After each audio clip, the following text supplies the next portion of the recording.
জল শূন্য তিস্তার বুকে ঘোড়া গাড়ি চলে। শুষ্ক মৌসুমে পদ্মার হাঁটু জল। ফারাক্কার বাঁধের প্রভাবে বাংলাদেশের উত্তরাঞ্চলে জলের হাহাকার। এই অবস্থার পরিপ্রেক্ষিতে শুক্রবার ঢাকার জাতীয় প্রেস ক্লাবের সামনে বিশ্ব পানি দিবস উপলক্ষে নাগরিক সংগঠন সুন্দরবন ও উপকূল সুরক্ষা আন্দোলন আয়োজিত খালি কলসি হাতে নারীদের অবস্থান কর্মসূচি পালিত হয়। পানীয় জল দাও, শান্তি নাও, এই স্লোগানকে ধারণ করে সুপেয় পানীয় জলের দাবিতে খালি কলস নিয়ে অবস্থান কর্মসূচি পালন হলো ঢাকায়। শুক্রবার ঢাকার জাতীয় প্রেস ক্লাবের সামনে বিশ্ব পানি দিবস উপলক্ষে নাগরিক সংগঠন সুন্দরবন ও উপকূল সুরক্ষা আন্দোলন আয়োজিত খালি কলসি হাতে নারীদের অবস্থান কর্মসূচি পালন করা হয়। সুন্দরবন ও উপকূল সুরক্ষা আন্দোলনের সমন্বয় নিখিল চন্দ্র ভদ্রের সভাপতিত্বে এই কর্মসূচি পালিত হয়। সংশ্লিষ্ট সংগঠনের অভিযোগ, জল শূন্য তিস্তার বুকে ঘোড়া গাড়ি চলে। শুষ্ক মৌসুমে পদ্মায় হাঁটু জল। ফারাক্কার বাঁধের প্রভাবে বাংলাদেশের উত্তরাঞ্চলে জলের হাহাকার। বিশেষ করে উজানের নদ নদী থেকে পানি প্রত্যাহার এবং শুষ্ক মৌসুমে তিস্তায় জলের অভাবে বাংলাদেশ জুড়ে ভয়াবহ চিত্র ফুটে ওঠে। এমন চিত্র তুলে ধরেন ওয়াটার কিপার্স বাংলাদেশের সমন্বয় শরীফ জামিল। আপনারা যদি উপকূলে যান তাহলে দেখতে পাবেন ওখানকার মানুষের মানবেতর জীবনযাপন পানির সংকটের কারণে। কিন্তু এই পানির সংকট যে শুধুমাত্র উপকূলে লবণাক্ততা ভিত্তিক বা লবণ ভিত্তিক চিংড়ি চাষ বা অন্যান্য কর্মকাণ্ডের জন্য হয়েছে তা নয়।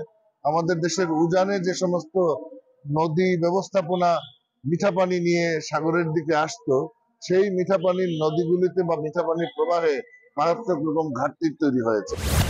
এবারের জল দিবসের স্লোগান হচ্ছে ওয়াটার ফর পিস, শান্তির জন্য জল। জলের প্রাপ্যতা নিয়ে যখন নানামুখী কর্মসূচি পালন হচ্ছে, তখনই দেখা যায় বাংলাদেশের সঙ্গে একমাত্র গঙ্গা চুক্তি রয়েছে। তাছাড়া ভারতের সঙ্গে 54টি নদী রয়েছে, তার কোনোটার সঙ্গেই চুক্তি নেই। তিস্তার চুক্তির কথা বারবার বলা হলেও তার কোনো কার্যকরী পদক্ষেপ লক্ষ্য করা যাচ্ছে না। ভাটির দেশ বাংলাদেশের সঙ্গে তিস্তা সহ অন্যান্য নদীর পানি চুক্তির দাবি তোলেন বাংলাদেশ ওয়ার্কার্স পার্টির সাবেক সভাপতি মুস্তফা আলমগীর রতন। বাংলাদেশের একমাত্র গঙ্গা নদী থেকে যে পানিটা আসে সেই পানি কেবল একমাত্র বন্টন চুক্তি আছে, কিন্তু অন্যান্য 57টি যে অভয়ারণ্য নদী, বিশেষ করে 54টি ভারতের সাথে, 3টি মিয়ানমারের সাথে, একমাত্র গঙ্গা ছাড়া কোনো পানির সাথে কিন্তু কোনো চুক্তি হয় নাই। আমরা বারবার বলেছি যে তিস্তা সহ অপর যে নদীগুলো, গুরুত্বপূর্ণ নদীগুলো যেটা উজান থেকে ভাটিতে আসছে, আমরা ভাটির দেশ, ফলে সেই পানিগুলোর বিশেষ করে পানি বন্টন চুক্তি থাকতে হবে। জলের জন্য উপকূলের নারীরা 4 থেকে 5 কিলোমিটার পথ হেঁটে পানীয় জল সংগ্রহ করতে হচ্ছে।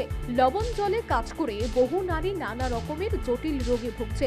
কোনো কোনো নারীর জরায়ু পর্যন্ত কেটে ফেলতে হচ্ছে। তেমনটাই তুলে ধরলেন সচেতন সংস্থার সাধারণ সম্পাদক ও সমাজ চিন্তক শাকিলা পারভিন।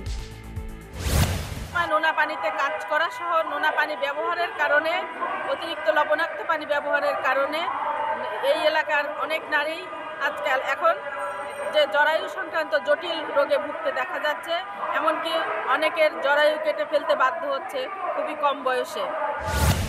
উপকূল লবণ জলের নিয়ন্ত্রণ ও সুপেয় জলের সরবরাহ নিশ্চিতের দাবিতে আয়োজিত কর্মসূচিতে পরিবেশ ও নাগরিক আন্দোলনের নেতৃবৃন্দ যুক্ত হন। তারা বলছেন, জলবায়ু পরিবর্তনে ক্ষতিকর প্রভাবের পাশাপাশি মনুষ্য সৃষ্ট নানা কারণে উপকূলীয় অঞ্চল সুপেয় জলের সংকট ভয়াবহ আকার ধারণ করেছে। লবণাক্ততার আগ্রাসনে এই সংকট প্রতিনিয়ত বাড়ছে। ফলে উপকূলের জীবন জীবিকা ও প্রাণ প্রকৃতি হুমকির মুখে পড়েছে। এই হুমকি মোকাবেলায় লবণ পানি নিয়ন্ত্রণ ও সুপেয় জল নিশ্চিত করা খুবই জরুরি। ঢাকা থেকে আনিমুল হকের রিপোর্ট, নিউজ ভ্যানগার্ড।